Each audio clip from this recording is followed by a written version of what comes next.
Pinot Noir is one of the oldest grapes on the planet.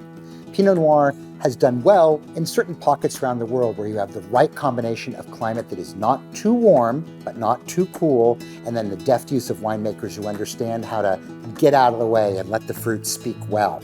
Here in California, there are three places that we really think of when we think of premium Pinot Noir. One would be Sonoma County, very, very important. Second would be Monterey County, very important. And third would be Santa Barbara County. All of these share the fact that they are cooler and closer to the water, if you will, which is very important for having balanced maturation. Styles of Pinot will vary as you move about the state. What you would find in Sonoma County is not going to be the same as what you find in Santa Barbara.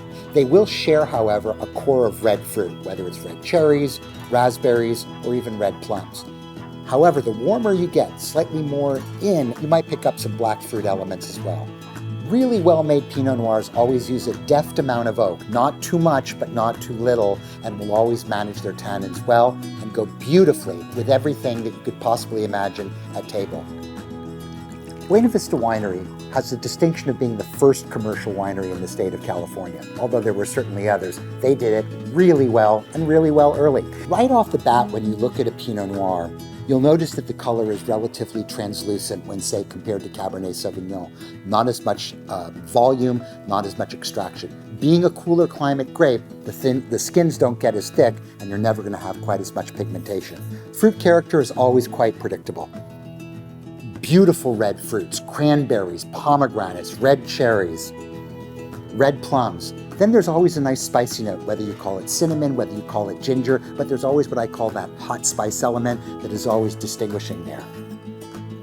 Those that come from the coast tend to be a little bit greener, more conifer, more pine needle, and texturally, you're not going to get as much grip or astringency in California Pinot Noir as you would, say, with Cabernet Sauvignon. All of these things in harmony mean that it's a really food-friendly grape. If you can't find this particular Pinot Noir, which happens to come from Carneros, do look for something that's sort of close by. Sonoma County, Russian River Valley specifically, Sonoma Coast would also be fine.